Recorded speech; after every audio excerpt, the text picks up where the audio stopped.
everybody, welcome back.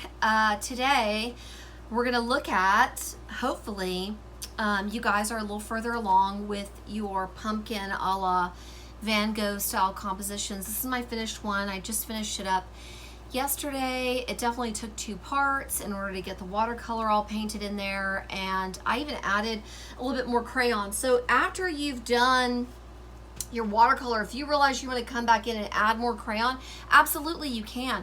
A work is really not finished until you feel comfortable with it and you're happy with it. So just recognize that you can continue to work on it, whether it's in watercolor or crayon. You could even add marker to this piece and have it work. So with that being said, we're going to kind of take the things that we've learned the past 2 classes on Impressionism, and of course we're going to use it to do something for Halloween. I mean, I've got spiders in my hair, y'all. Some of them have like 2 eyes, some of them only have 1 eye. They all wanted to come to the party, so I just decided to put them in my hair. I love Halloween, and I really love giving cards for Halloween. I know that's kind of old-fashioned and not like necessarily the thing, but you can really make some beautiful cards and compositions for people that you love to gift for Halloween. And I've heard in the past a lot of people like to frame those or keep them, and then they hang them up for their decorations every year. So that's something that you can put in the mail and share very safely this time of year. So I think that's really special, and I want you guys to make some cards and or small sized pieces of art that are great for gifting and giving. So what we're going to use today is we're going to be using white paper. So you need white paper like this size. You need yellow, orange, black, red paper, maybe a little bit of green, maybe some brown. Here's some brown crawling around. Here's some green. That's what you need. First step that we're going to do, you're going to start with your white paper. I have it, I'm holding it horizontal. Okay, I'm folding it end to end together. That's a hamburger fold. A lot of you guys know this, but I'm going over it again. Hamburger fold this. Okay, so I'm going to do it again so you can see. Horizontal axis, the ends meet like this, horizontal fold. Once you do this, I want you to cut your paper in half, grab your scissors. Oh yeah, you need scissors for this project. You need crayons or markers, and you need glue, some form of glue. That's it. Okay, so cut this right along your fold. You know, you've creased it, cut it, you've got 2 pieces of paper. Once you have 2 pieces of paper, I want you to start to mark into it, much like how we were doing the pumpkin. Short marks, and then just start to add to it. I'm adding blue to this one, so you're gonna see I'm just gonna keep adding blue because I want it to kind of look like, I guess, kind of like a blood moon or something. That's what I'm thinking in my mind. I want it to be kind of moony, so I'm just going to keep adding to it. Just keep coloring in. You can add other colors, reds, blues. Here's one that I did. So look, you can work vertical or you can work horizontal. That's up to you. Here's one that I kind of did in a vertical style. Horizontal style. Here's another that I did purposefully, and I did it in a vertical style. Okay, either one of these works, does not matter. So your card could be horizontal, that's this one, or it can be vertical, that's this one. Up and down, side to side. Verticals up and down, horizontal side to side. Okay, start coloring on this white piece of paper background. You can kind of go buck wild. I think it's really nice to layer colors and remember what we learned from the Impressionists about seeing colors and layered color. I think shorter lines are easier, but I say that, and here I did continuous lines. I just did kind of spirals around one another. Once you get your piece of paper kind of to this level of coloring and marking, it's okay if there's some little bit of white showing and stuff. That's no biggie.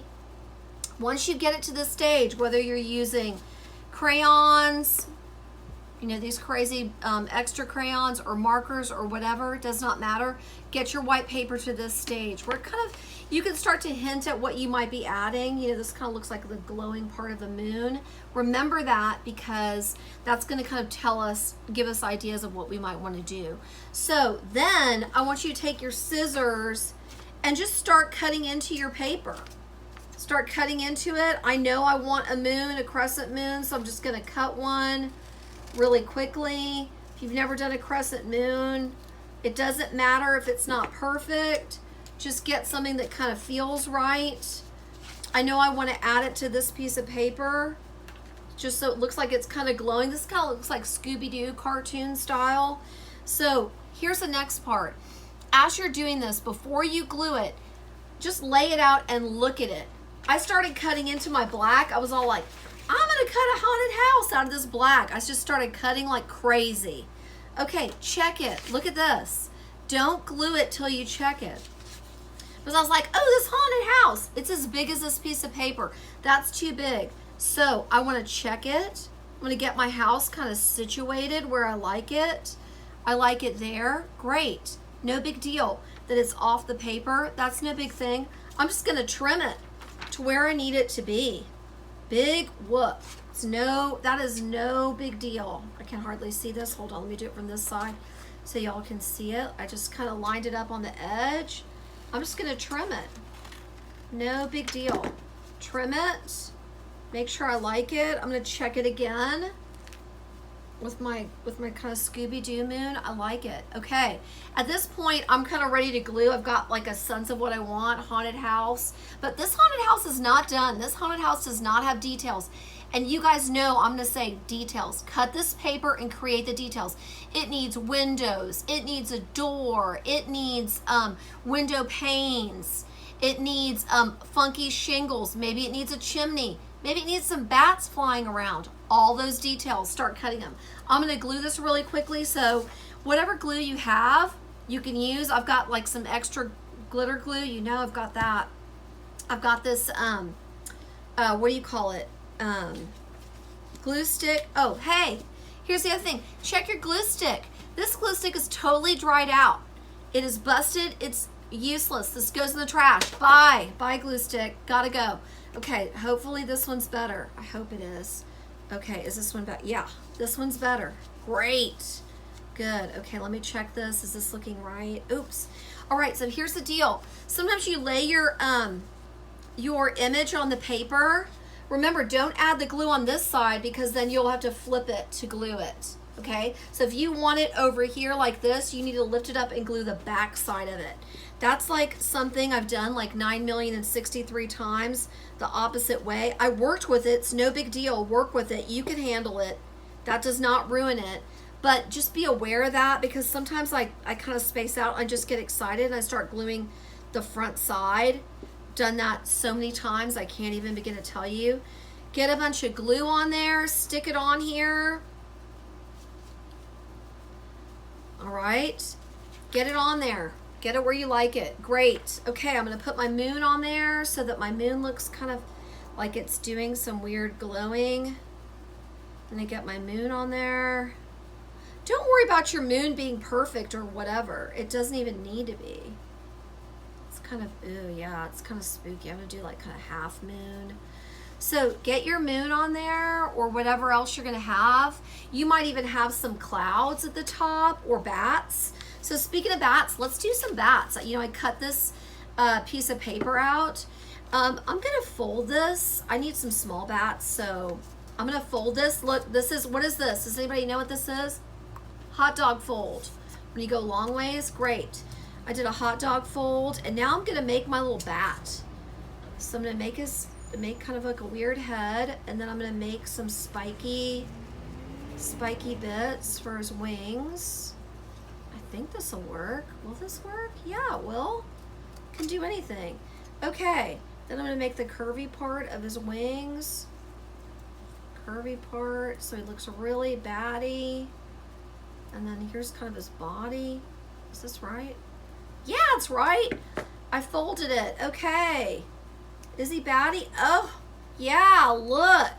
That bat's going to be flying around. Okay, so once you get your bat done or whatever shape you're doing, you might have bats. You might also have a witch like on a broom. or something that you've cut out, no big deal. Remember, if you fold and cut out, it's easier to make your bats. There's one bat, and look, I'm gonna show you a trick.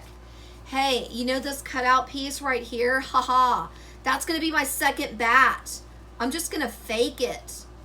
Totally fake it and use that bottom piece that I just cut out. And I'm gonna make like a bigger, weirder bat, just cause I can. Look, here's this guy. Ooh, he's like this is like a vampire bat. This sounds like vampire teeth. Oh, I love him. I'm gonna make him a little bit less, you know, evil, but I still like those kind of vampire teeth on there. But we're gonna tone him down so he doesn't just look like he's out of control. Although I kind of like him out of control. And just glue that down. Glue that down. Great. Okay, so I'm gonna get that glued. Next step is to really work on your haunted house. Now, you don't have to do a haunted house. You could also do on a horizontal axis like this one. You could get your moon on. I'm gonna do that really quick. Put my moon on there. Is this the right direction for my moon to be glowing? It's this way, okay. Put my moon on there, okay. I get my moon. It's got its like moon glow going. That's working. I'm gonna do kind of a haunted pumpkin patch. Hey guys, I got cut off just a minute there. I didn't even realize it, but I just kept working on this, and I really wanted to create almost like a haunted pumpkin patch. So I just kept adding pumpkins, adding detail, putting the hay. I got my bat put up there, and now I'm going to kind of come back to this haunted house one, and I'm going to show you guys how to add windows. I cut a bunch of little squares out of the yellow, and so what I did is I started with a rectangle, and then I'm going to cut it into 4. So I'm going to cut it in half. Whoa. In half like that. I'm going to lay the 2 halves together, and then I'm going to cut that in half again. And it's going to make my window panes. I'll show you. I'm going to glue these really quickly so you can see. In order to make kind of like my spooky window. Now, are these windows going to look totally perfect and, you know, like perfectly matched windows? Probably not, but that adds to the spookiness of it. So I'm going to glue them on with a little bit of space in between. And that kind of gives it that kind of haunted house, kind of creepy. There's a window there. So I'm just going to keep adding to this haunted house. Keep adding the details to my pumpkin patch. You can keep going. Remember, you need doors, you need windows, you need shingles. I think this needs like a witch flying across on a broom. So keep adding your details, and I'll keep adding mine. I'll show you my finished ones at the end, and just enjoy yourself. Happy Halloween, you guys. Give these to somebody that you really care about, and just, you know, share the spirit and joy of Halloween. It's a lot of fun. I hope you guys dress up and do some wacky costumes. I know I had fun doing this for you guys. See you next week. Take care. Bye.